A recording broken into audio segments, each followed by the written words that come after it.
think, well, this guy's bragging. You don't think they're going to say that? No, but let me tell you this. A few of the kids in the class said, Professor, we already knew about you. We Googled you. Okay. Because we wanted to know. And we saw that you had a six-pack. Go ahead. No. We wanted to know what type of professor we were getting. And when we looked at the stuff on Google, we were really impressed. But that's like the 5 or 6 kids who did it. Yeah. So the other kids who didn't do it, you want to reach them too. And very rarely did any kid fall asleep in my class. And that's a question. Other professors wonder why kids fall asleep in the class. Why would anybody wonder such a thing? Yeah, they do. The professors wonder. Well, why do you think they fall asleep? Obviously, these professors aren't that bright if they're going to ask a question like that. Yeah, they want to know why kids fall asleep in my class. Why do you think kids fall asleep in a professor's class? Out of boredom. He's boring. He or she's boring. So, in order to make it, attractive for the kids to stay awake, you know what I also do? Did I tell you this? When I go to class, I play something motivational from YouTube. Whether it's The Power of Positive Thinking, Who Moved My Cheese, The Magic of Thinking Big, Brian Tracy, how wealth management. I play something positive at the beginning of the class. So when the class starts, the kids start off on a positive note. And it works. It really works. A lot of professors don't do that. Huh? You're very motivational. All of it. And now the kids tell me. So I'm teaching 2 other classes next year now, right? And the kids tell me, they say, Professor, we really, really, really enjoyed this class, and we're taking your class again next semester. I'm like, okay. Oh God, Anselm. All right, let's keep going. Yeah, but what do you mean? I said, okay. What do you want from me? Hey, you know what? What? You need a camera. You really need a camera on you. All right. Keep going. So yeah, I was just giving you what happened today. I'm glad you had a You know what? I wish I could. I just am not a bragging kind of person. I just find that. What is I don't know. Bragging. About people What's bragging? Touting and blowing their own horn. It's just kind of. Let me tell you something. A few years ago, I used to say nothing about anything that I've accomplished. And then? And one day my good friend said, huh? Go ahead. One day my good friend said, this is Anselm. People don't respect you when they don't know you if they don't know about you. They don't. However, if you could give them something they can relate to, I'll give you an example. So what do they relate to? Because I don't relate to running. If I walk into a room and I say to these strangers, well, I have 9 world records. All of a sudden, my accent goes out the window, right? It becomes a non-entity. And I'm still black. That's not going to go out the window. Yeah, I would hope not. But all of a sudden now, right, they look at me from a different perspective. Because I'm someone who have achieved something significant. So they can more relate to you now. Rather than if I just walk into the room and I just said, I'm Anselm LeBon. How you guys doing? Okay. I'm doing fine. What country are you from? Trinidad and Tobago. Okay, yeah, I knew I have a few friends from Trinidad and Tobago. But most of the time, if I say I got 9 world records, they don't even ask me what country I'm from. You got 9 world records? So, Man. I mean, but, okay, all right. We have to come back to this, because let me process this. I need to process this. Oh, this is a little too much for you? Yeah, it is too much for me right now. It really is. You are really something else. You're just an amazing person. Let's keep going. I agree with you. Now listen. I know you do. No, listen. I didn't even brag about me being selected to the USATF Hall of Fame. No, you didn't. Not yet. I didn't even say anything about that. You never said anything except for 1 second ago, but keep going. So look, that happened. You know what? I'm going to just sit here. What time is it? Okay. No, but that happened 2 weeks ago. Did I say anything about that? No. Listen, that is a major achievement. I didn't even announce it to the public. You didn't even come in here and say, you know what? Let me tell the people that Anselm is now in the USATF Masters Track and Field Hall of Fame. But I did congratulate you. But I had to do it. And I said thank you on air. Yeah. Okay. And I say thank you very kindly. I'll learn, next time. But like if you, and this is what I do. If the kids in class achieve anything significant, I look up on the Seatonian, and if the kids achieve anything significant, when I come to class, I made an announcement. I don't tell them. Like, Sophia Joseph is going to India with the Leadership Council. She was selected to go to India in the Leadership Council. Gabby Signorelli is the #1 diver in the Big East.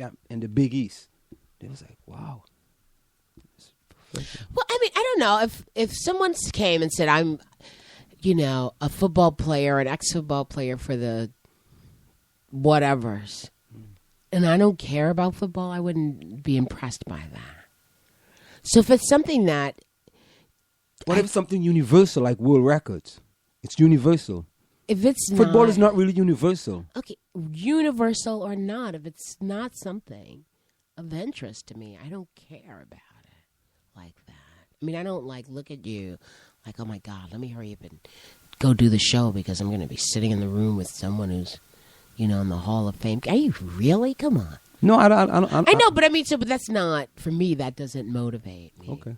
It doesn't motivate me. Yeah. Now, if you said something that was important to me, I mean, I've been impressed by people, but they would have to say something that, really blew me away, as a diplomat at the UN or, no, as you said, mayor or something, or, I used to be the head of a liberation movement. I mean, those kinds of things. Look at me, I'm getting hyped up just thinking about it, but okay, great. You could play basketball. That's cool. And then you just move on. Oh, I've been, given, nominated for a Grammy. Okay, that's great. Now let's keep going. Because those aren't things that faze me. I'm not excited over that. Most people will be excited though. I know, because yeah, that's why you got me. I'll give you an example. Like today I was going to class and I saw the former dean of the business school. And that was the person who was instrumental in me getting the position at Seton Hall. And she said, "Oh, Anselm." And this is another thing. I didn't even send it to people at Seton Hall. I was talking to her. And she said, "You need to send it to me so they could, put it in the paper. Put it in the papers and stuff." And then she, what she said? Then she said to me, "You know what? You should be in the Seton Hall of Fame, Sports Hall of Fame." She said, "I'm like, okay." Oh God! What I said? All right, listen. I said we've talked about you enough. Can we continue to talk about you some more, or should we go to? Well, these are life lessons. These are life lessons here. Okay, Anselm. It went from the class, life lessons in the class, right, to life lessons of how people look at you.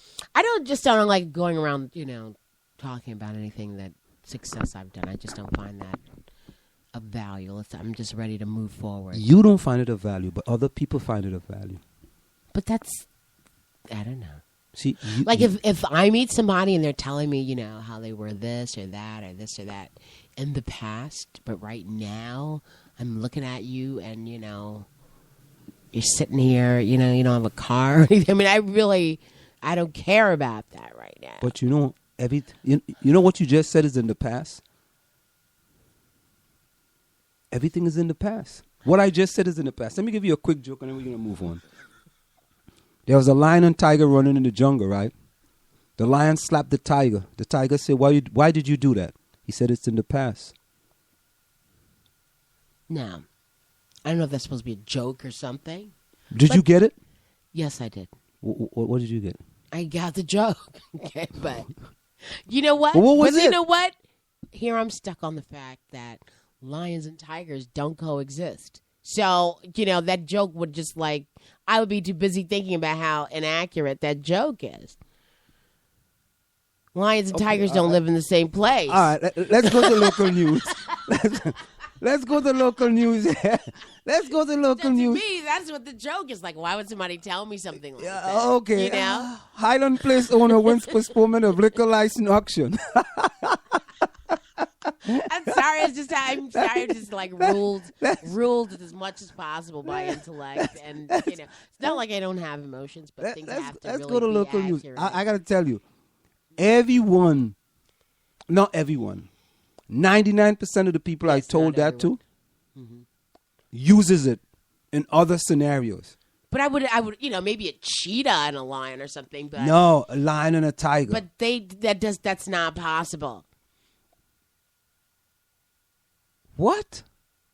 I mean, I understand the joke, but lions and tigers don't live in the same place. You like trying to dissect the joke. That's the way I have. Said, the way I am. Oh my God. A lion and a tiger is not living in the same place. A lion can't slap a tiger, so that really can't happen.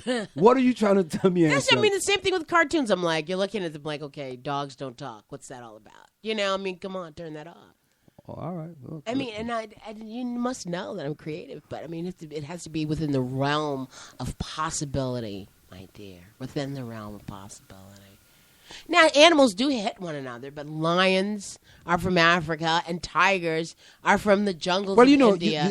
You add two animals that you think cohabitate together. Okay, so I threw a lion, maybe and a cheetah who might, cross paths. Yeah, and then, you got to find one that or can... Or then you're like, okay, well, would a buffalo ever, a rhino hit a giraffe? But you see, imagine that happening.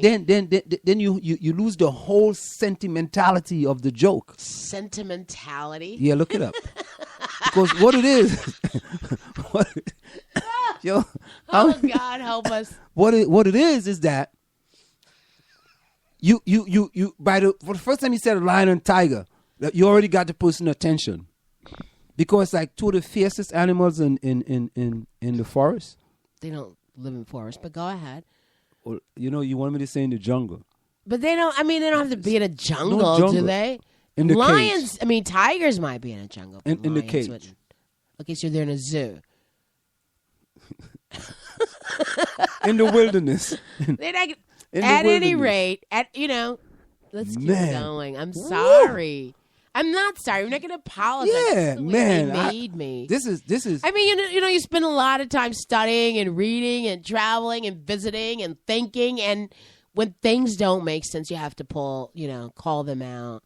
And if it doesn't compute, as the robot told Will Robinson, this does not. I've told compute. that to hundreds of people. But hundreds of people that you run into. So you're the outlier then. In many respects, in some respects, I am. Yeah, you call it an outlier. I don't think I'm an outlier, but it is an outlier. Well, I mean, in many ways, yes, I am. Yeah, an outlier. You is not in the ordinary. That's what an outlier is, and that's why I'm sitting here with you. And that's why it works. That's right. That's why it works. So, at any rate, we got Christmas tree lightings. What else is going on in town? Local news now. Back to the local news. The Highland Place owner had a lion and tiger in his place.